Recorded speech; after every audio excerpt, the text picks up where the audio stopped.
प्रभु यीशु के मीठे और मधुर नाम में मैं आज आप सबका स्वागत करता हूं अजीजों।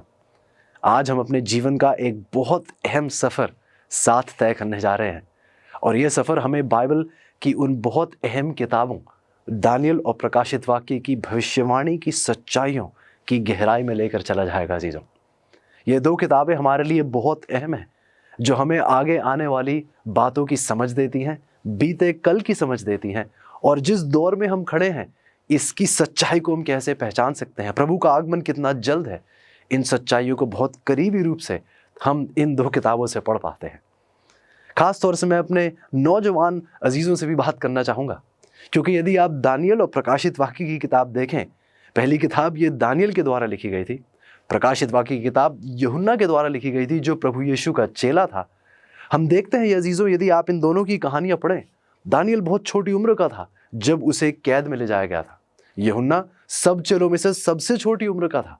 लेकिन बाइबल में आप देखिए, ये दो नौजवान, क्योंकि इन्होंने अपने दिल को इतनी छोटी उम्र में परमेश्वर को समर्पित कर दिया था, परमेश्वर ने इन दो युवाओं के द्वारा ये बहुत ताकतवर, बहुत ही सामर्थी किताबें, भविष्यवाणी की सच्चाइयाँ, अपने दिल की गहराइयों को परमेश्वर ने इन दो के सामने स्पष्ट किया है।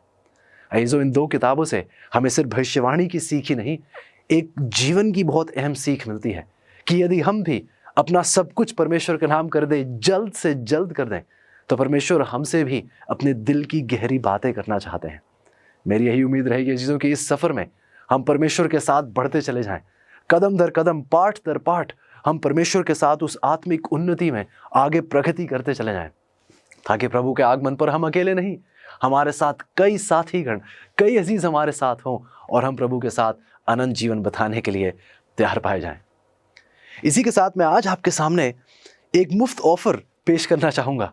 यदि आप गौर करें तो बहुत से लोग चिंतित हैं उस प्रभु के दिन के विषय में कि जब प्रभु यीशु का आगमन होगा तो क्या मैं उस दिन के लिए तैयार हो पाऊंगा, क्या मैं उस दिन प्रभु को देख पाऊंगा, क्या मैं दुष्ट की गिनती में तो नहीं गिना जाऊंगा। बहुत से लोगों का सवाल है कि प्रभु यीशु का आगमन होगा भी या नहीं, क्या मैं इस सच्चाई से निश्चित हो सकता हूं या नहीं। और भी लोगों का सवाल है कि प्रभु के आगमन के चिन्ह क्या होंगे, ऐसी क्या बातें होंगी जो मुझे बेशक बता देंगी कि प्रभु का आगमन अब बहुत जल्द है। और भी लोगों का सवाल है कि प्रभु के आगमन के तरीके क्या होंगे, किस तरीके से प्रभु बादलों को चीरते हुए हमें लेने आएंगे। और भी लोग जानना चाहते हैं, कुछ सोचते हैं कि कुछ लोग गुप्त तरीके से उठा लिए जाएंगे। क्या बाइबल ये सब कुछ सिखाती है? मैं ये मुफ्त ऑफर आज आपके सामने पेश करना चाहूँगा। इस किताब का नाम है प्रभु का दिन, उस आगमन का दिन जब प्रभु यीशु अपने लोगों को लेने के लिए आएंगे। यदि आप स्क्रीन पर गौर करें तो आप देखेंगे एक फ़ोन नंबर आपके सामने रखा गया है। आप जल्द ही इस फ़ोन पर कॉल करें और यह किताब आपको निःशुल्क आप तक पहुंचा दी जाएगी। वहाँ पर हम एक वेबसाइट का भी जिक्र किया गया है, आप वेबसाइट पर जाकर भी इस किताब को हासिल कर सकते हैं और निःशुल्क अजीज़ों यह किताब आपके घर के दरवाजे तक पहुँचा दी जाएगी। उम्मीद करता हूं कि आप इस सच्चाई से दूर नहीं रहेंगे और उम्मीद करता हूं कि जब आप इस किताब को स्वीकारेंगे तो इस रोशनी को अपने तक सीमित नहीं रखेंगे, अपने अजीज़ों के साथ, अपने मित्रों के साथ, अपने पड़ोसियों के साथ इस सच्चाई को ज़रूर साझा कीजिएगा। इसी के साथ अजीज़ों, आपको मैं निमंत्रण देता हूं कि आइए प्रार्थना के साथ आज इस पहले पाठ में इस सफ़र की शुरुआत प्रभु यीशु से विनती कर हम करें। आइए प्रार्थना करते हैं। प्यार परमेश्वर, धन्यवादी है प्यार प्रभु, आपने हमसे ऐसा अत्यंत प्रेम किया है, ऐसा अतुल्य प्रेम किया है प्रभु, जो शब्दों में बयां नहीं किया जा सकता। एक ऐसा प्रेम प्रभु जो हमारी समझ से कई परे है और अनंत काल भी इस प्रेम को समझने के लिए काफ़ी नहीं होगा प्रभु। धन्यवादी हैं कि ऐसी प्रतिबद्धता के साथ आप हमारे करीबी रूप से जुड़े हुए हैं और आप चाहते हैं प्रभु कि हम प्रत्येक आपके आगमन के लिए तैयार हों। प्रभु, आज एक बहुत ही अहम सफ़र की हम शुरुआत कर रहे हैं और प्रभु मेरी विनती है कि आप हमारे दिलों में से हर पाप के दाग और धब्बे को हमेशा के लिए दूर कर दें प्रभु, ताकि कोई भी चीज़ बाधा ना बने, रुकावट बनकर ना खड़ी हो, ताकि हम आपको पूर्ण रूप से ग्रहण कर पाएं प्रभु, आपकी हर सच्चाई को स्वीकार ही नहीं बल्कि हर सच्चाई को अपने जीवन में लागू भी करें।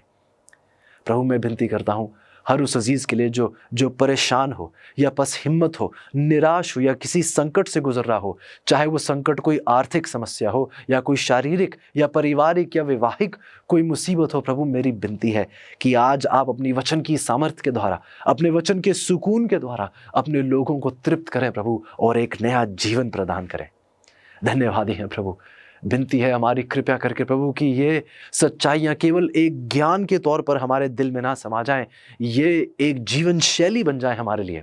ये सिर्फ बातें ना रहें, सिर्फ जानकारी ना रहे प्रभु, ये हमारे जीवन का परिवर्तन बन जाए, ताकि दुनिया ये बातें सुने ही नहीं, दुनिया ये सच्चाइयाँ हमारे जीवन में देखने वाली बन सके। शुक्रगुजार है प्रभु, जिस सामर्थी सफ़र में आप हमें आगे बढ़ाने जा रहे हैं, आपके नाम को महिमा हमेशा से हमेशा तक दी जाए, क्योंकि ये सब कुछ हम आपके प्यारे बेटे प्रभु यीशु के नाम से मांगते हैं।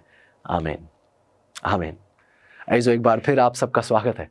आइए, आज की कहानी हमें दानियल की 2 में ले जाती है, और मैं चाहता हूं कि आप इस कहानी में संदर्भीय रूप से सीखें और समझें परमेश्वर किस प्रकार से इन गहरी बातों को हमारे सामने स्पष्ट करना चाहते हैं। आज हमारा अध्ययन खास तौर से दानियल का 2 अध्याय, उसकी पहली आयत से लेके उसकी 49 आयत पर केंद्रित रहेगा। यदि आप देखें, ये आयतें शुरुआत करती हैं और जिक्र करती हैं उस बहुत बड़े राज्य का जिसका नाम बाबुल था। ऐसे बाबुल एक विशाल राज्य था जो भव्य और समृद्ध था, लेकिन कहानी हमें बताती है कि इस बड़े भव्य और समृद्ध राज्य का जो राजा था, जिसका नाम नेबुकदनेस्सर था, वह अपने शाही बिस्तर पर लेटा तो था, लेकिन बहुत बेचैन था, बहुत बेचैन था। वह सोचने लगा था अपने मन में। बाइबल दानियल की 2 में इस बात को स्पष्ट करती है कि नेबुकदनेस्सर राजा अपने जहन में सोचने लगा कि ये युग कब तक चलेगा। वह सोचने लगा कि ये मेरा राज्य कब तक रहेगा, क्या ये शक्तिशाली साम्राज्य हमेशा के लिए बरकरार रहेगा, आगे आने वाले दिनों में क्या होने वाला है। ये शाही राजा इन सवालों के जवाब ढूंढ रहा था। हम देखते हैं कि हालांकि सोने की कोशिश थी, लेकिन बेचैनी में जब ये सोया, हम देखते हैं कि इसे एक स्वप्न दिया गया परमेश्वर के द्वारा।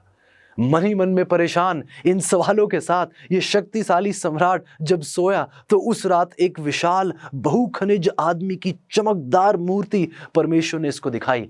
एक ऐसी सच्चाई जैसी इसने पहले कभी अनुभव नहीं की थी।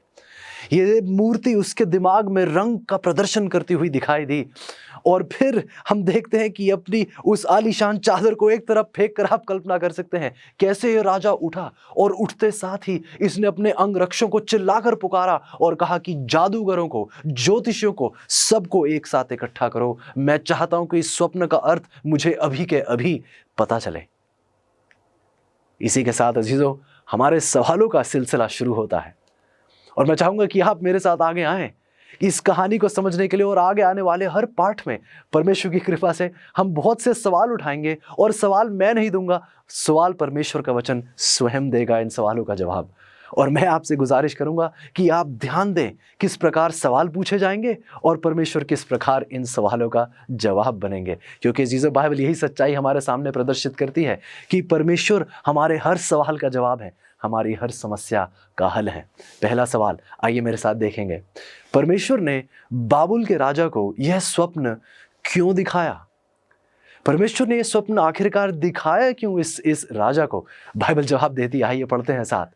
दानियल की 2 की 28 में लिखा है, परंतु भेदों का प्रकट करता परमेश्वर स्वर्ग में है, उसी ने नेबुकदनेस्सर राजा को जताया है कि अंत के दिनों में क्या होने वाला है। ऐसे ये मूर्ति जो इसे स्वप्न में दिखाई गई, परमेश्वर ने भविष्य के आने वाली उस सहस्राब्दी, उन 1000 वर्षों के लिए उसको जिक्र किया, उसको दिखाया इस स्वप्न में। उन साम्राज्यों के उत्थान और पतन की रूपरेखा तैयार कर कर परमेश्वर ने उसको इस स्वप्न में दिखाई।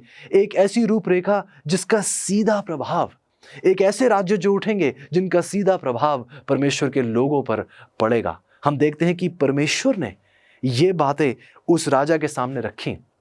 हम देखते हैं कि राजा को परमेश्वर ने दिखाया, उसका सवाल था मन में, आगे क्या होने वाला है। परमेश्वर ने उसके सवाल का जवाब दिया। दूसरा सवाल हमारे सामने उठाया जाता है कि जब राजा के परामर्शदाता स्वप्न को प्रकट करने और व्याख्या करने में विफल रहे, तो नेबुकदनेस्सर की क्या आज्ञा क्या थी? आगे देखते हैं दानियल की 2:12 में बाइबल हमें क्या बताती है कि इस पर राजा ने झुंझलाकर बहुत ही क्रोधित होकर बाबुल के सब पंडितों के नाश करने की आज्ञा दे दी। आप शायद सोच रहे होंगे कि राजा ने ऐसा क्यों किया।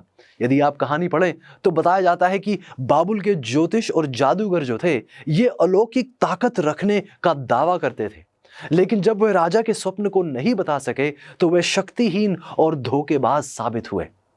सच्चाई ये थी, यदि राजा उन्हें स्वप्न को याद कर कर यदि उन्हें बता देता तो ये बहुत माहिर थे, राजा को धोखा देने में बहुत माहिर थे। यदि राजा बता देता स्वप्न मैंने ये देखा तो ये किसी व्याख्या का निर्माण कर लेते और उसे कुछ झूठ बता देते। लेकिन इस बार राजा नहीं सुनने वाला था, बहुत क्रोधित था और नेबूकदनेस्सर ने सभी बुद्धिमान लोगों को मार देने की आज्ञा दी, यहां तक कि उन लोगों को भी जो वहां मौजूद भी नहीं थे। राजा के साथ इस पहली बैठक में उन अनुपस्थित लोगों में से एक और दानियल नाम का एक परमेश्वर का डरने वाला, परमेश्वर का भय मानने वाला एक इस्राएली बंदी था, जिसे अभी अभी राजा ने सेवा के लिए प्रशिक्षित किया गया था। हम देखते हैं कि दानियल भी उस आज्ञा में शामिल था कि बुद्धिमान लोगों पर जब वार होता उनका वध किया जाता, दानियल भी उस वर्ग में शामिल होता। तो देखिए आगे क्या होता है। तीसरा सवाल हमारे सामने पूछा जाता है, जब दानियल को मौत की आज्ञा का पता चला तो उसने राजा से क्या पूछा, उसने अपने दोस्तों को क्या बताया। दानियल की 2 और उसकी 16 में बताती है कि दानियल ने भीतर जाकर राजा से विनती की कि उसके लिए कोई समय ठहराया जाए तो वह महाराज को स्वप्न का फल बता देगा। बाइबल आगे बताती है 17 आयत में, तब दानियल ने अपने घर जाकर अपने संगी हनन्याह, मिशाएल और अजर्याह को यह हाल बताया। हम देखते हैं कि दानियल ने दरख्वास्त रखी उस राजा के सामने और घर जाकर अपने दोस्तों को यह हाल बताया। 18 आयत कहती है कि इस भेद के विषय में स्वर्ग के परमेश्वर की दया के लिए यह कहकर प्रार्थना करो कि बाबुल के और सब पंडितों के संग दानियल और उसके संगी भी नाश ना किए जाएं। ऐसे हम देखते हैं कि दानियल ने नबूकदनेस्सर के सामने थोड़े समय का अनुरोध किया और उससे वायदा भी किया कि वह स्वप्न और उसके अर्थ को प्रकट करेगा। राजा ने, जो अभी भी अपने दर्शन के महत्व को जानने के लिए बिल्कुल बेताब था, आप शायद सोच रहे होंगे कि शायद राजा उसे बिल्कुल भी मौका न देता, लेकिन जरूर कहानी हमें बताती है कि दानियल के इस अनुरोध को राजा के द्वारा स्वीकारा गया।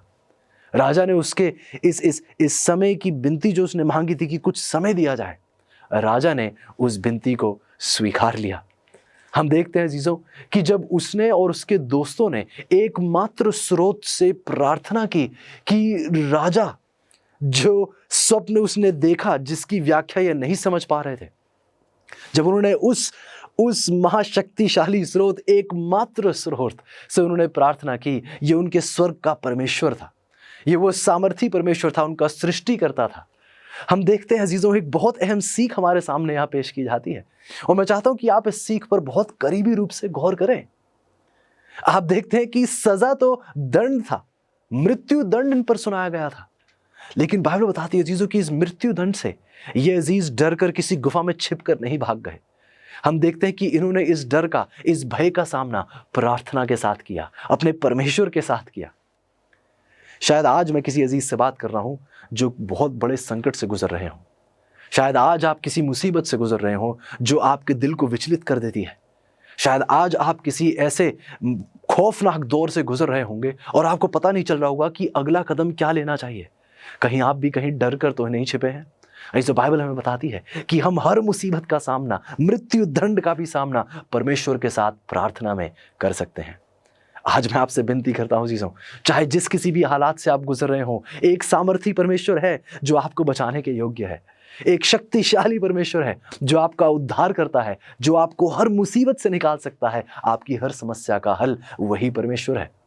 दानियल और उसके दोस्त हमें एक बहुत अहम सीख देते हैं कि हमें हर पल, हर समय, हर मुश्किल या हर आसानी में भी परमेश्वर के साथ जुड़े रहना चाहिए। उम्मीद करता हूं कि आप इस सच्चाई को अपने जीवन से एक पल के लिए भी वंचित नहीं होने देंगे।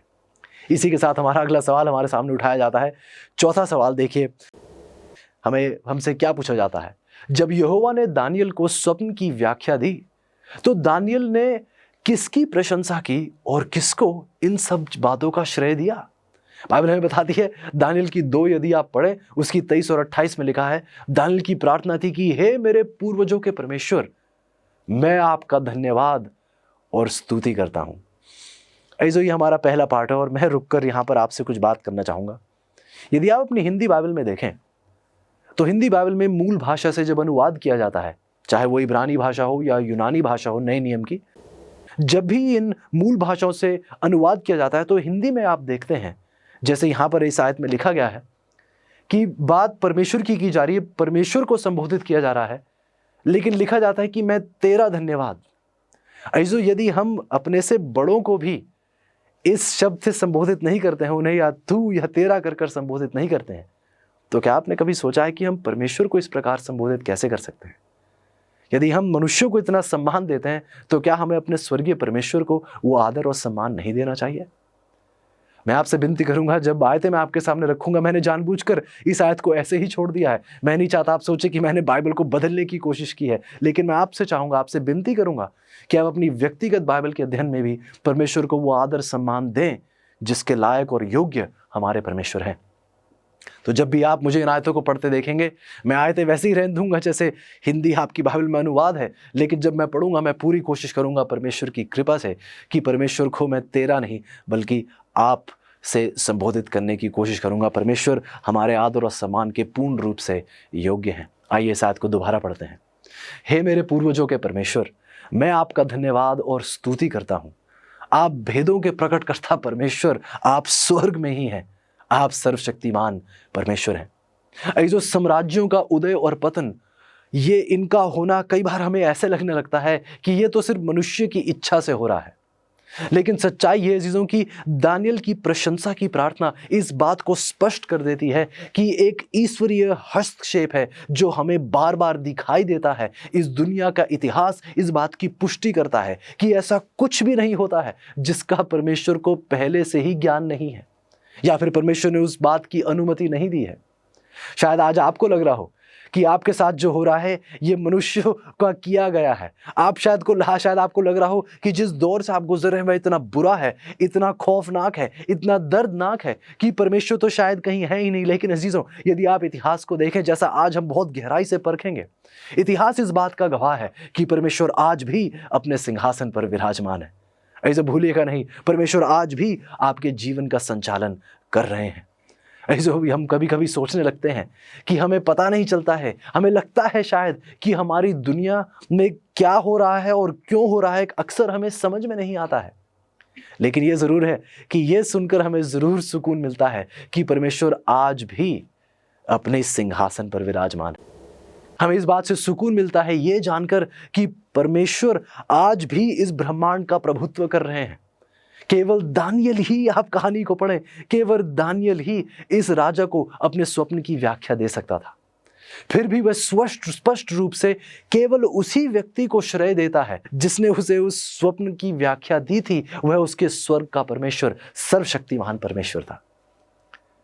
ऐसे यदि आप गौर करें तो यहाँ सिर्फ भविष्यवाणी का जिक्र नहीं, यहाँ दानियल की हलीमियत का भी जिक्र होता है। यहाँ हमें दानियल के उस नम्र स्वभाव की भी झलक मिलती है। जो व्यक्ति सारा श्रेय अपने ऊपर ले सकता था, बहुत पैसा और बहुत ऐशो आराम कमा सकता था, उसने एक पल के लिए भी श्रेय अपनी ओर नहीं लिया। उसने श्रेय उसी स्वर्ग के परमेश्वर को दिया। आइए हम जीवन के हर पल में, हर उस प्रगति में, हर उस आशीष में जो परमेश्वर हम पर उंडेलते हैं, हर बातों में केवल परमेश्वर की प्रशंसा हो और हर इन आशीषों का श्रेय हम केवल परमेश्वर को ही दें। इसी के साथ हमारा अगला सवाल हमारे सामने ये पूछता है कि दानियल ने वह कौन सी 2 वस्तुएं बताई जो राजा ने अपने स्वप्न में देखी थी। आइए सवाल का जवाब दानियल की 2:31 में देखते हैं कि हे राजा, जब तू देख रहा था, 34 आयत में लिखा है, फिर देखते देखते तूने क्या देखा कि एक पत्थर ने बिना किसी के खोदे आप ही आप उखड़कर उस मूर्ति के पांव पर लगकर जो लोहे और मिट्टी के थे उनको चूर चूर कर डाला। यदि आप गौर करें तो आप क्या देखते हैं कि दानियल उस राजा को उसके स्वप्न की व्याख्या देता है और बताता है कि स्वप्न में राजा ने इस मूर्ति को देखा। इस मूर्ति जिसका सिर सोने का था, छाती और भुजाएं चांदी की थीं, उसकी पीतल की जांघें थी और हम देखते हैं कि उसकी टांगे जो थी वह लोहे की बनी हुई थी। हम देखते हैं अजीजों, आइए इन तत्वों का वर्णन देखते हैं। सिर चोखे सोने का, छाती और भुजाएं चांदी की, पेट और जांघें पीतल की थी, टांगे लोहे की और पांव लोहे और मिट्टी के थे। अजीजों, यदि आप गौर करें तो कहानी में आगे हमें बताया जाता है दानियेल की 2 में कि इस वर्णन के बाद, इस मूर्ति को देखने के बाद राजा देखता है कि एक पत्थर जो बिना हाथों के काटा गया था। इस समय यहां संदेह नहीं किया जाता कि राजा नबूकदनेस्सर अपने सिंहासन के बिल्कुल किनारे पर मंत्रमुग्ध बैठा होगा, ये इंतजार में कि जैसा मैंने स्वप्न में देखा था, दानियेल ठीक वैसी ही हकीकत मेरे सामने पेश कर रहा है। अजीजों, सच्चाई ये थी कि दानियेल को परमेश्वर ने जैसे उस स्वप्न की व्याख्या दी थी, दानियेल ठीक उसी सटीकता से उस राजा के सामने उस स्वप्न का वर्णन कर रहा था। और अब राजा बेसब्री से इंतजार कर रहा था। वह देखने लगा कि अब मुझे उस मूर्ति को भी याद आ गया, मुझे याद आ गया कि स्वप्न क्या था। मैंने देखा फिर एक पत्थर भी उसके बाद आया। ये सारी चीजें तो उसने देख ली, उस स्वप्न उसे दोबारा याद आया, लेकिन अभी भी राजा को समझ नहीं थी कि इस स्वप्न का मतलब क्या है, ये इसका अर्थ क्या है। फिर हम देखते हैं कि दानियेल व्याख्या को समझाने के लिए आगे बढ़ा और जैसे प्रभु ने उसे बताया था ठीक वैसे ही वह उसे समझाने लगा। और इसलिए ये बहुत जरूरी है कि हम भी बहुत ध्यान से इस स्वप्न को समझने की कोशिश करें, ठीक वैसे ही जैसे दानियेल ने समझ दी थी। जो यहां पर रुककर हम एक और बहुत अहम सिद्धांत को समझना चाहेंगे और इस सिद्धांत का प्रयोग करना चाहेंगे। ये एक बहुत अहम बाइबल का सिद्धांत है जिसे हमें कभी भी अपनी पढ़ाई में एक पल के लिए भी इससे हमें दूर नहीं जाना है। आइए इस सिद्धांत पर गौर करते हैं। हमें बताया जाता है कि बाइबल और भविष्यवाणी की व्याख्या करने का एकमात्र सुरक्षित तरीका है वो ये कि हमें बाइबल को खुद को समझाने की अनुमति दे देनी चाहिए। सच्चाई यह है अजीजों कि जब भी आप बाइबल की पढ़ाई कर रहे हो, चाहे वो भविष्यवाणी हो या कोई और अध्याय हो, हमेशा याद रखिएगा अजीजों कि हमें बाइबल को खुद की समझ दे देनी, उसे खुद की समझ हमें देने की इजाजत देनी चाहिए। अजीजों, सच्चाई है कि अक्सर लोग दूसरों पर निर्भर होते हैं, अक्सर हम किसी और पर निर्भर होना चाहते हैं कि कोई और हमें समझाए, लेकिन सच्चाई है अजीजों कि परमेश्वर अपना वचन हमें स्वयं समझाने के योग्य है। जब भी आप बाइबल पढ़ें तो बाइबल की गहराइयों में जाइए ताकि परमेश्वर आपको अपने ही वचन के द्वारा, अपने ही वचन की स्पष्टता आपके सामने रखे। मेरी आपसे यही विनती रहेगी अजीजों, इस पढ़ाई में भी हम देखेंगे, आप बार बार देखेंगे। मैं नहीं चाहता कि मेरे विचार आपके सामने रखे जाएं। हम बार बार यही प्रयास करेंगे कि परमेश्वर का वचन हमसे बातचीत करे। और देखते हैं कि ये एक बहुत अहम सच्चाई है, एक बहुत अहम सीख है जिसे हमें अपने जहन में रखना है और इस सच्चाई के साथ हम कदम दर कदम आगे बढ़ते चले जाएंगे। इसी के साथ हमारा अगला सवाल पूछता है कि सोने का सिर फिर क्या दर्शाता था। दानियेल ने राजा को बताया कि राजा ये देखिए सोने का सिर था और उसकी भुजाएं और उसकी छाती जो थी चांदी की थी। लेकिन अब सवाल उठता है कि ये सोने का सिर क्या दर्शाता था। आइए देखते हैं इसका जवाब। दानियेल की 2 और उसकी 38 में बाइबल कहती है ये सोने का सिर तू ही है। इस हम देखते हैं कि दानियेल राजा से बात कर रहा है और राजा जो उस राज्य का, बाबुल के राज्य का मुखिया माना जाता था, महासचिव माना जाता था, उस राज्य का प्रमुख माना जाता था। यही कारण है अजीजों कि नबूकदनेस्सर ने बाबुल का प्रतिनिधित्व किया। वह साम्राज्य जो जहां से इस भविष्यवाणी की शुरुआत हो रही है, उसकी शुरुआत हम देखते हैं उस सोने के सिर, उस बाबुल का राज्य जिसका प्रतिनिधित्व वहां नबूकदनेस्सर कर रहा था। इसलिए दानियेल के शब्द, राजा तू ही वो सोने का सिर है। जो प्राचीन काल के सबसे शक्तिशाली साम्राज्यों में से एक, इस एक के रूप में नव बाबुल ने, हम देखते हैं इतिहास में कि 612 ईसा पूर्व से लेके 539 ईसा पूर्व तक इस दुनिया पर शासन किया, जिसे हम उपयुक्त रूप से सोने का सिर भी हम उसे कह सकते हैं। ध्यान दीजिए अजीजों कि भविष्यवाणी दानियेल के समय से शुरू हो रही है। इस सच्चाई को जानना बहुत जरूरी है। हमारा अगला सवाल इसी के साथ हमारे सामने पूछता है कि क्या बाबुल का साम्राज्य हमेशा के लिए रहेगा? हम ये जानते हैं कि नबूकदनेस्सर यही चाहता था कि उसका राज्य तो हमेशा के लिए रहे, बल्कि यदि आप तीसरा अध्याय पढ़े दानियल का, तो उसने एक पूरी मूर्ति सोने की बना दी, क्योंकि वो चाहता था कि और कोई राज्य ना खड़ा हो, केवल उसी का राज्य अनंत काल के लिए रहे। लेकिन बाइबल अजीजों भविष्यवाणी करती है दानियल की 2:39 में कि लेकिन तेरे बाद एक राज्य और उदय होगा जो तुझसे छोटा होगा। इस हम देखते हैं कि बाबुल का प्रभुत्व, चाहे वह जितना भी शक्तिशाली साम्राज्य हो, उसका प्रभुत्व हमेशा के लिए नहीं रहेगा। उसके बाद का राज्य हालांकि बाबुल से कम मूल्य में शायद आप देखें तो शायद कम होगा, लेकिन अपनी अपनी बारी से हर राज्य आकर शासन करेगा। हम देखते हैं कि ठीक जिस प्रकार चांदी सोने से कम है मूल्य में, ठीक उसी प्रकार हम देखते हैं कि बाबुल के बाद का राज्य उसकी महिमा से कम होगा। लेकिन एक और बात गौर कीजिएगा, हालांकि चांदी सोने से मूल्य में कम होती है, लेकिन चांदी सोने से ज्यादा मजबूत होती है। इसी के साथ हम देखते हैं चीजों की 539 ईसा पूर्व में कुस्रू के नेतृत्व में मादी फारसी साम्राज्य ने बाबुल पर विजय प्राप्त की और उसे एक खंडर में बदल दिया। आगे यदि आप इतिहास में देखें तो 539 ईसा पूर्व से लेके 331 ईसा पूर्व तक मादी फारसी जो राज्य था वह विश्व की शासक शक्ति बना। उनके इस शासन काल के दौरान हम देखते हैं कि सभी करों का जो भुगतान होता था, जो टैक्स का भुगतान होता था, ये सब चांदी में किया जाता था। ये एक और बहुत ही दिलचस्प जानकारी है चीज़ों, और दिल बहुत प्रसन्न होता है चीज़ों ये देखकर कि प्रभु हर सच्चाई के साथ, हर भविष्यवाणी के साथ हमें बहुत अहम जानकारियां देते हैं, जिससे हम परख पाएं। ये चिन्ह हैं जिनसे हम जान सकते हैं कि ये कौन से राज्य हैं। ठीक जैसे बाबुल को सोने के सिर के द्वारा दर्शाया जाता है, हम देखते हैं कि मादी फारसी राज्य को उस चांदी की भुजाओं और छाती के द्वारा दर्शाया जाता है।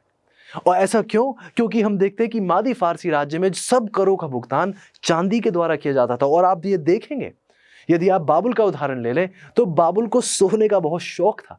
बल्कि कुछ लोगों ने जब बाबुल के उस इलाके में खुदाई की और देखा तो एक बाबुल की दीवार निकल कर आई, और उस दीवार पर हम देखते हैं कि सोने के कुछ आकार थे, एक सोने का सिंह बना हुआ था। इसके बारे में हम आगे और गहराई से भी देखेंगे कैसे एक सिंह भी जो है बाबुल के राज्य का प्रतिनिधित्व करता है।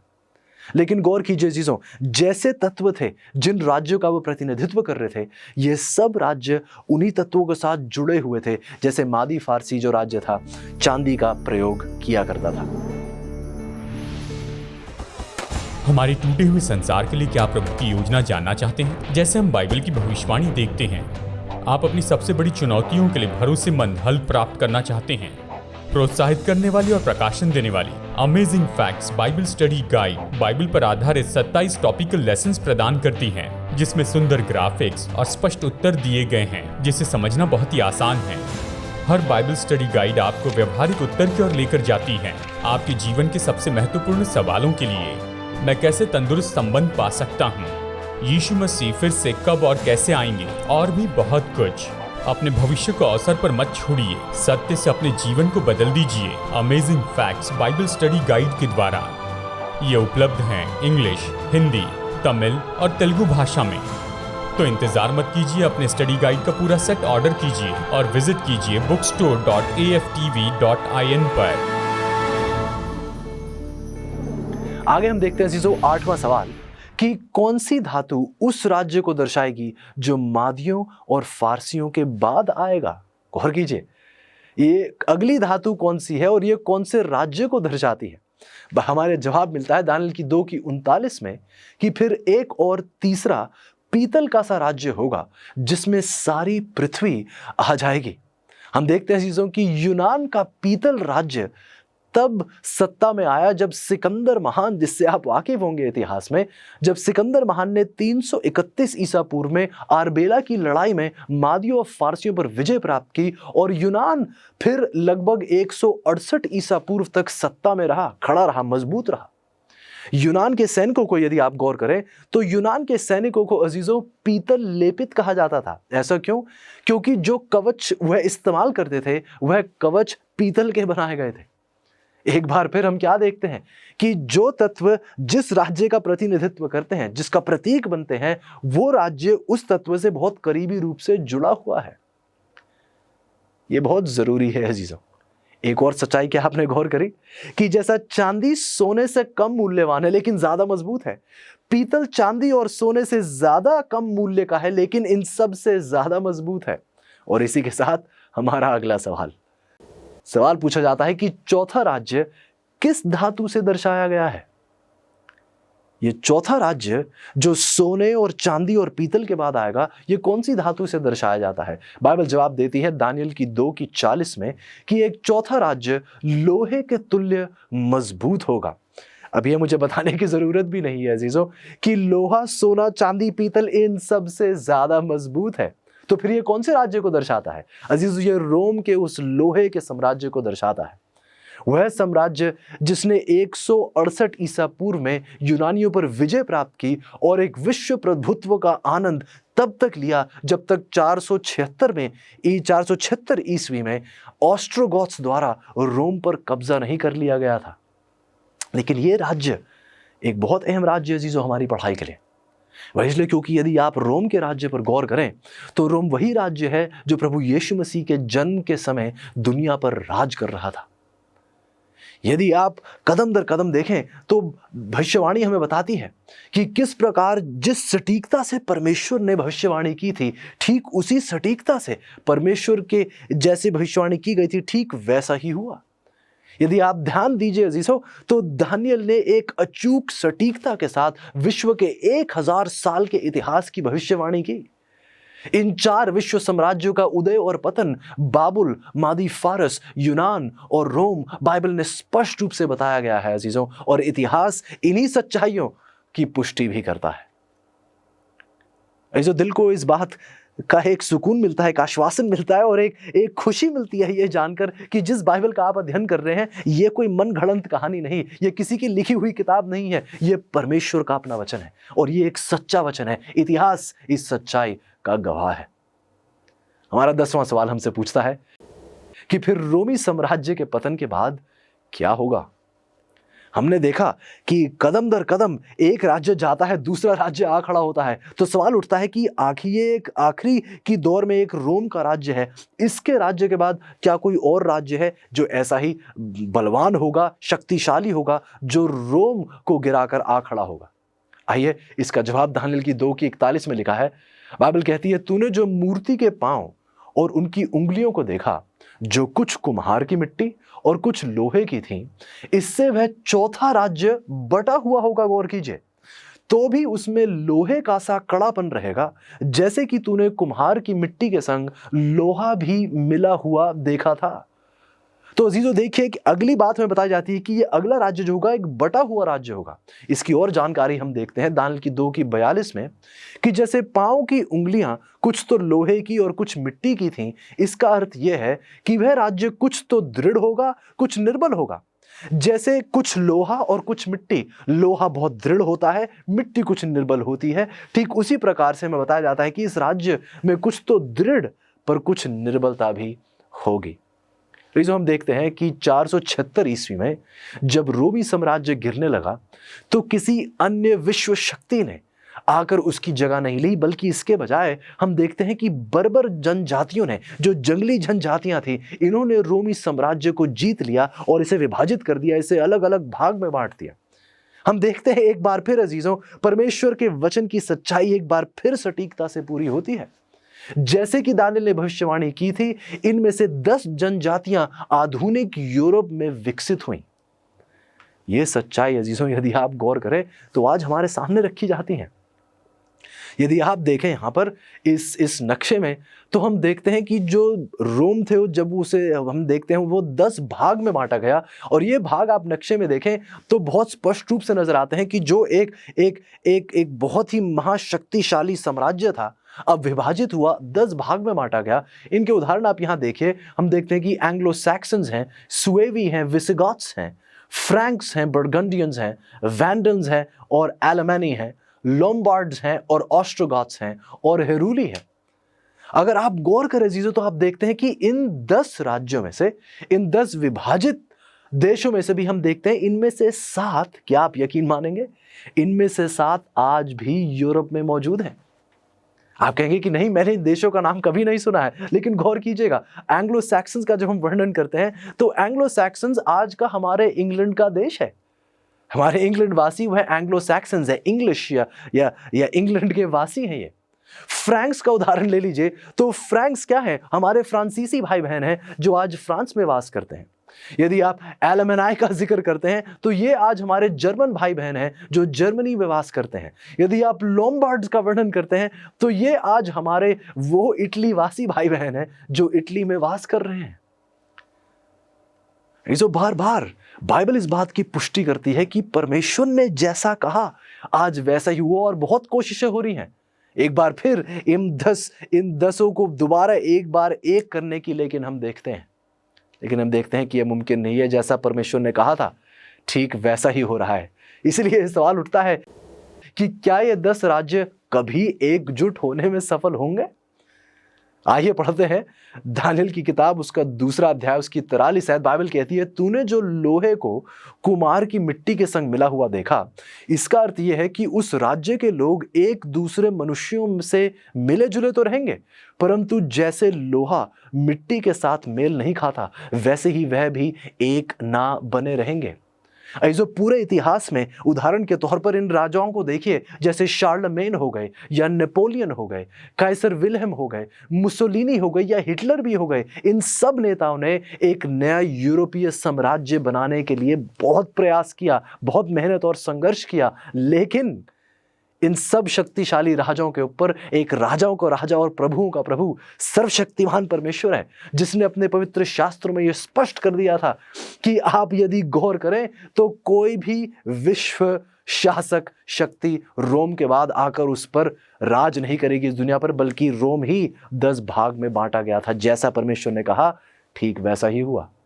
क्या आपने गौर किया है कि रोम आगे जाकर जब हम पैरों में देखते हैं तो कुछ मिट्टी के और कुछ लोहे के, पर क्या आपने यह भी गौर किया है कि पैरों में आपकी कितनी उंगलियां हैं?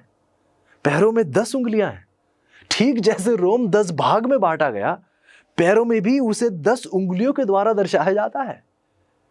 ऐसो ये भविष्यवाणी कोई किसी के मन की बनाई हुई कहानी नहीं। परमेश्वर ने पूरी इस मूरत में इनकी जानकारियों के साथ हमें इतिहास की सच्चाई दी है।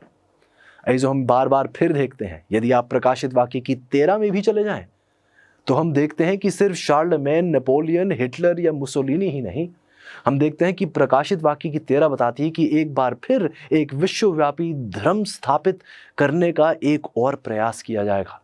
लेकिन दानियेल की भविष्यवाणी स्पष्ट रूप से हमें बता देती है अजीजों कि दुनिया पृथ्वी के शेष इतिहास के लिए राजनीतिक रूप से विभाजित ही रहेगी।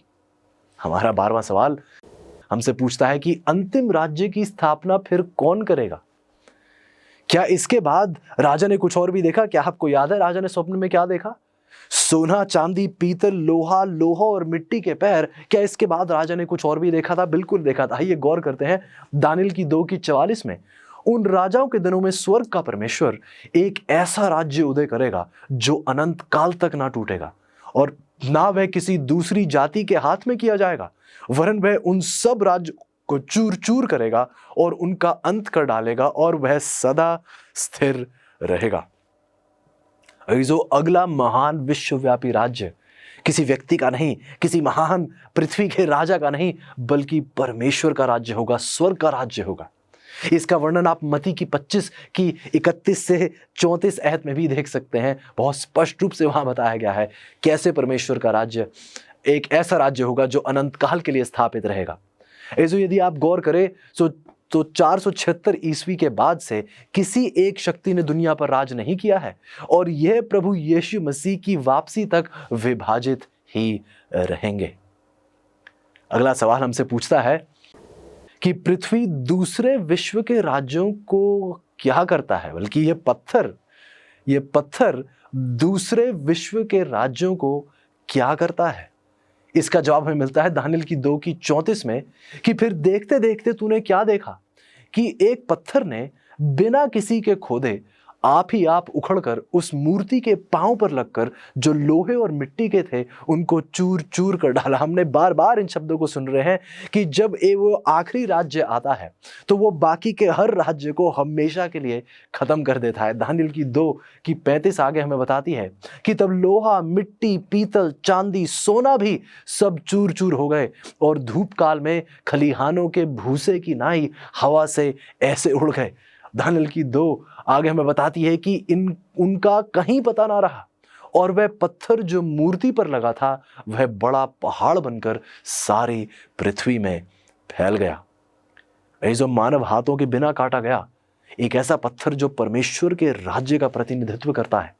यह एक सांसारिक राज्यों का एक समूह नहीं होगा बल्कि उनकी जगह पर खड़ा होगा, जैसा हमें प्रकाशित वाक्य की 21:1 में बताया जाता है। जैसा हमने देखा कि बाइबल खुद अपनी समझ हमें देती है, अपनी बातों की समझ खुद बाइबल हमें प्रदान करती है। पवित्र शास्त्र अजीजों इस बात की घोषणा करते हैं कि जब प्रभु यीशु मसीह पृथ्वी पर वापस आएंगे तो यह पृथ्वी के सभी राज्य चूर चूर किए जाएंगे, उनका अंत कर दिया जाएगा और एक अनंत साम्राज्य स्थापित होगा, जैसे दानियल की 2:44 हमें बताती है। अजीजों, क्या ही रोमांचक खबर है ये कि यीशु मसीह बहुत जल्द आ रहे हैं। यीशु मसीह एक बार फिर आ रहे हैं और वह चाहते हैं कि आप और मैं उसके आगमन के लिए तैयार हो पाए। अजीजों, सारा इतिहास इस चरम या फिर इस अंतिम समाप्ति की ओर हमारा इशारा कर रहा है, जब परमेश्वर का पुत्र अनंत धार्मिकता का राज्य लाने के लिए अपनी महिमा में, उस महिमामय रूप से एक बार फिर लौटेगा। अजीजों, राजा नेबुकदनेस्सर ने सोचा होगा कि जब उसने यरूशलेम पर वार किया, उसे घेर लिया, मंदिर को लूट लिया, तो शायद राजा सोच रहा होगा कि उसने तो परमेश्वर को भी पराजित कर दिया है। लेकिन उसे बहुत जल्दी यह दिखा दिया गया कि परमेश्वर सब पर राज करता है।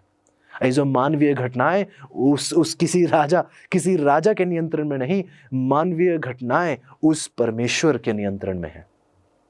और हम देखते हैं कि अंततः वह संघर्ष जीत जाएंगे।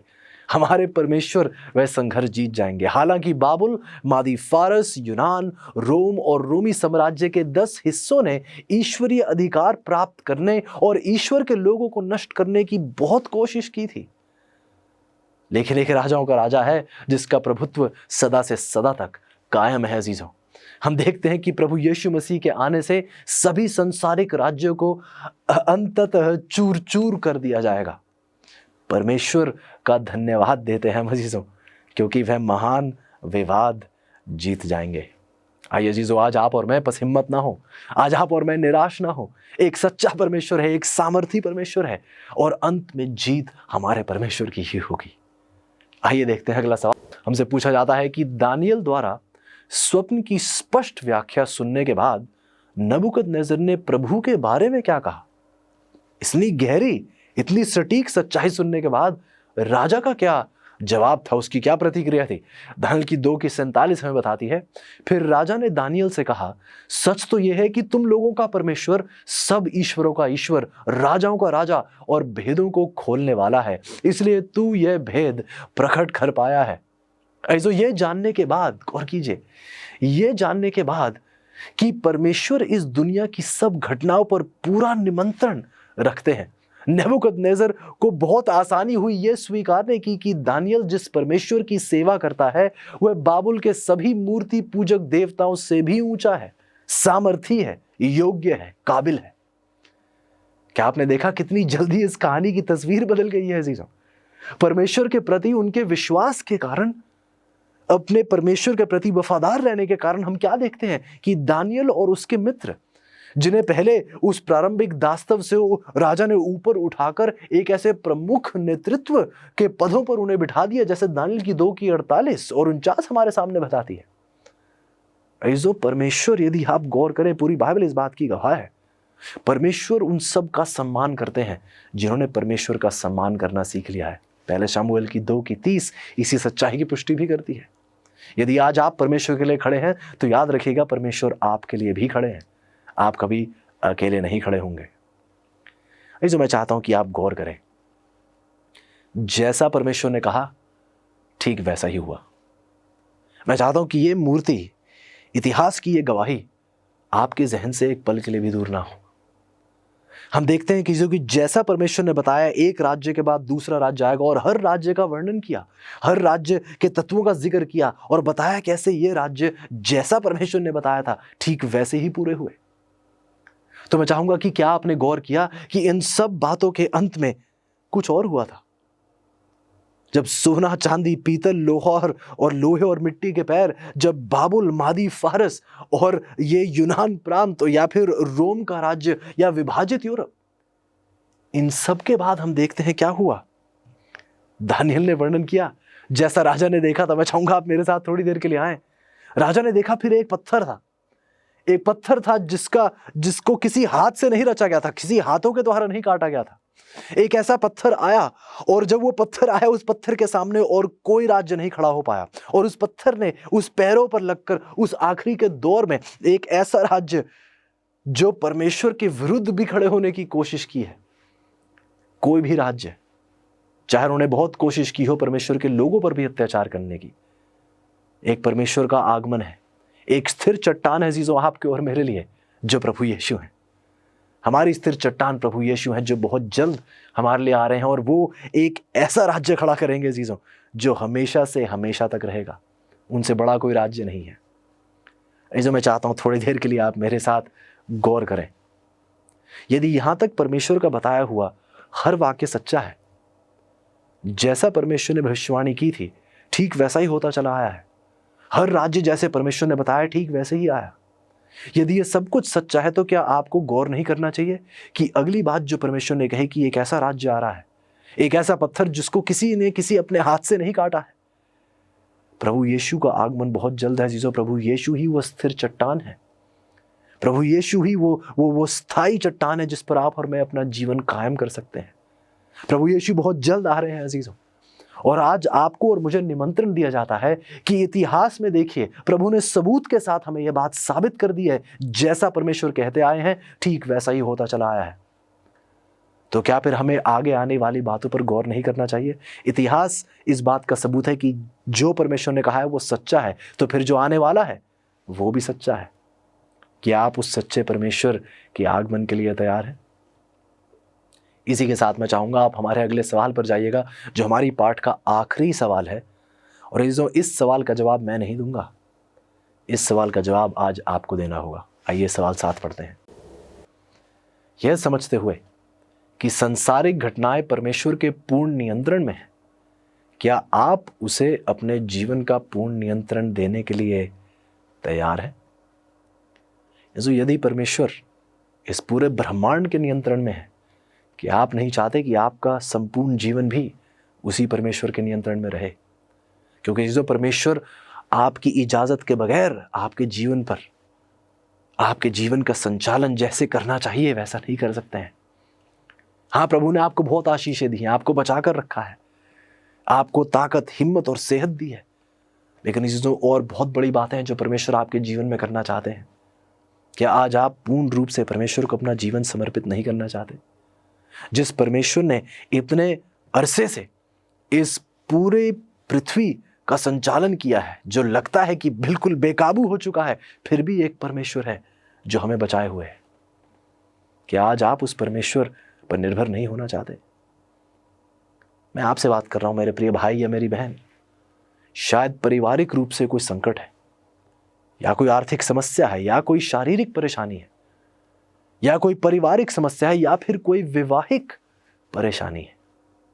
आप जानते हैं आज आप किस मुसीबत से जूझ रहे हैं, लेकिन सच्चाई ये है अजीजों, आश्वासन ये है, एक दिलासा और सुकून इसी बात में है कि एक परमेश्वर है जो हमारी हर समस्या का हल है।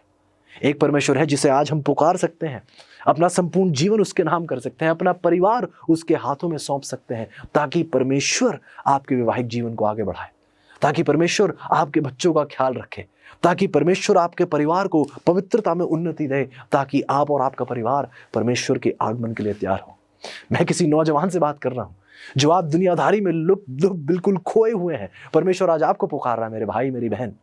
परमेश्वर आज आपको पुकार रहे हैं कि दुनिया में देख लीजिए, इतना धन कमाने के बाद भी लोग कैसी बेचैनी की नींद सोते हैं, लेकिन आज परमेश्वर आपको एक सुकून देना चाहते हैं, एक सुकून जो केवल प्रभु यीशु की मौजूदगी में आपको मिलेगा। मैं आपसे निमंत्रण देता हूं, आपको आज आपसे मैं विनती करता हूं अजीजों, अपने जीवन को उस परमेश्वर के हाथों में कृपया करके सौंप दीजिए। परमेश्वर आज आपकी इंतजार में है। क्या आज आप उसके निमंत्रण का जवाब देंगे? आज आप क्या निर्णय लेने वाले हैं अजीजों? यदि आप में से कोई है जो कहना चाहता है कि प्रभु मैं अपना सब कुछ आपके नाम करना चाहता हूं, यदि आज कोई है जो कहता है कि प्रभु मैं अपने जीवन का संचालन आपके हाथ में रखना चाहता हूं, प्रभु मैंने बहुत कोशिश की अपने जीवन को चलाने की, लेकिन हमेशा बिगाड़ा ही है अपने जीवन को, लेकिन प्रभु आज मैं सब कुछ आपके नाम करना चाहता हूं। कृपया करके मेरे जीवन, मेरे घर, मेरे परिवार पर केवल आप और केवल आपका प्रभुत्व रहे। यदि आपकी इच्छा है तो आप कृपया करके अपनी आंखों को बंद करेंगे, सरों को झुकाएंगे और मेरे साथ प्रार्थना में जुड़ेंगे। आइए प्रार्थना करते हैं। प्यारे परमेश्वर, धन्यवादी हैं प्यारे प्रभु शुक्रगुजार हैं कि हमने केवल राज्यों का वर्णन ही नहीं है प्रभु, हमने कुछ मूर्ति के तत्व ही नहीं देखे हैं प्रभु, हमने आपके उस हस्तक्षेप को देखा है, हमने आपके उस मौजूदगी को पहचाना है प्रभु, जो इतिहास में हमें दिखाई देती है। बार बार हर राज्य के गिरने, उसके उत्थान और पतन में हम देखते हैं प्रभु आप सामर्थी परमेश्वर इन सब चीजों के संचालन में है। प्रभु हम चाहते हैं कि जिस परमेश्वर को इस पूरे ब्रह्मांड का संचालन करना आता है, तो वो हमारे जीवन का संचालन कैसे बहुतायत से करना चाहता है। प्रभु आज मेरी विनती है मेरे प्रत्येक अजीजों के लिए कि प्रभु आज हम में से एक भी आपकी आशीष से वंचित ना रह जाए। विनती है प्रभु कि आप हमारे जीवन पर पूर्ण रूप से कब्जा करें, ताकि प्रभु हम अपने लिए नहीं आपके लिए जिए। प्रभु मेरी विनती है किसी परेशान भाई या बहन के लिए, शायद कोई दुख, परेशानी, मुसीबत और दर्द से गुजर रहे हैं प्रभु, शायद किसी घर में बंटवारा है या फिर किसी घर में किसी बीमारी की चीख पुकार है, प्रभु आप सब कुछ सुलझाने के योग्य हैं। तो मैं विनती करता हूं प्रभु आइए आप हमारी मदद करें कि हमारी नजरें हमारी मुसीबतों पर नहीं, हमारे आज मसीहा पर हो। मदद कीजिएगा प्यारे प्रभु, हम सबके जीवन पर केवल आप और आप ही का कब्जा हो, आप ही हमारे राजाओं के राजा बने रहें, हमारे दिल के सिंहासन पर केवल आप विराजमान हो। धन्यवादी है प्रभु अभी बहुत कुछ सीखना बाकी है, और मैं विनती करता हूं प्रभु आप हमारे अजीजों को एकत्रित कीजिएगा, आप हम सबको एकत्रित कीजिएगा, ताकि हम में से एक भी अगले पार्ट से चूक ना जाए। प्रभु विनती है कि हम ही ना आए, मेरे अजीज और भी दोस्तों को इकट्ठा करें, ताकि हम प्रभु की गहरी बातों को स्वीकार कर प्रभु के आगमन के लिए तैयार हो पाएं, और हमारे साथ लाखों करोड़ों लोग हमारी गवाही के द्वारा प्रभु के आगमन के लिए भी तैयार हो पाएं। शुक्रगुजार है प्यारे प्रभु इस मीठी सच्चाई के लिए, इस सुकून और आश्वासन के लिए जो आपके वचन के प्रभु यीशु के द्वारा आज हमें प्राप्त हुआ है। आपके नाम की महिमा हमेशा से हमेशा तक की जाए, क्योंकि ये सब कुछ हम विश्वास और धन्यवादी समेत प्रभु यीशु के नाम से मांगते हैं, आमीन।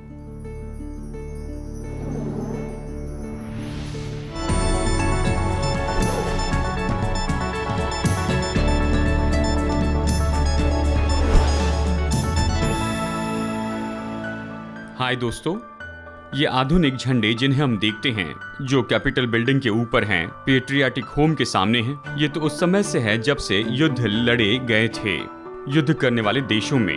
ये बहुत ही सुंदर और बहुत ही अद्भुत आकार के साथ बनाए गए युद्ध भूमि में ऊंचाई पर रहते थे, ताकि युद्ध करने वाले लोग चाहे धुआं हो या फिर गड़बड़ी हो, फिर भी वो ये जान सके कि उनकी सेना तराई में कहाँ है और वो कहाँ पर लड़ रहे हैं। अगर आप अपने शत्रु के झंडे को जीत लेते हैं तो ये बड़े आदर की बात होती थी, और वहीं से ये खेल आया है जिसका नाम है कैप्चर द फ्लैग। युद्ध में बदलाव आते गए हैं। अब ये जो झंडे हैं ये तो निश्चय ही अलग अलग देशों के बारे में और पहचान के बारे में बताने वाले हैं। आज संसार के अलग अलग देशों के जो झंडे हैं ये तो बहुत ही अलग हैं और रंग बिरंगे हैं, और इनके हर एक आकार और रंगों का एक खास अर्थ होता है। इन्हें एक दूसरे से पहचानना बहुत आसान होता है। शायद संसार में सबसे दिलचस्प झंडा तो फिलीपीन देश का झंडा है। ये बहुत ही अद्भुत है क्योंकि शांति के समय ये अलग तरह से होता है युद्ध के समय से। शांति के समय में फिलिपिनो झंडा जो लाल, सफेद, नीला और पीले से बना है, इसमें नीला भाग ऊपर होता है, लेकिन युद्ध के समय इसे पलटा देते हैं और लाल भाग ऊपर आता है, क्योंकि यहाँ पर ये अपने लहू का बलिदान करने के लिए तैयार है कि आज़ादी बनाए रखें। बिल्कुल इसी तरह से ऐसी एम्बेसी जो दूसरे देश में स्थापित की गई है वो अपना झंडा लहराते हैं जबकि वो दूसरे देश में होते हैं। विश्वासियों के पास परमेश्वर के प्रेम का झंडा होना चाहिए इस गिरे हुए संसार में। सुलेमान के श्रेष्ठ गीत अध्याय 2 वचन 4 में हम पढ़ सकते हैं, उसका झंडा जो मेरे ऊपर फहराता था वो प्रेम था। ये झंडा है जो मसीह लोगों को अद्भुत राज्य के रूप में बताता है इस संसार में। तो दोस्तों, बड़ा सवाल है कि आप अपना झंडा कैसे लहरा रहे हैं।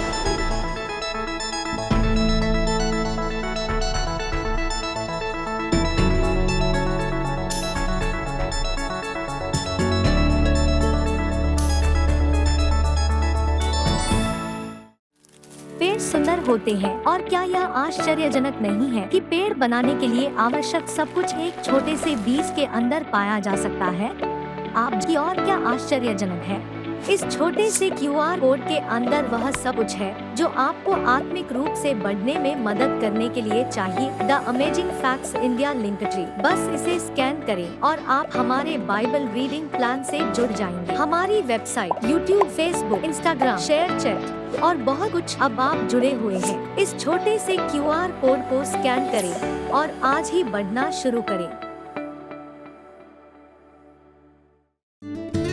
क्या आपके बच्चों को मज़ा करना पसंद है? मुझे तो है।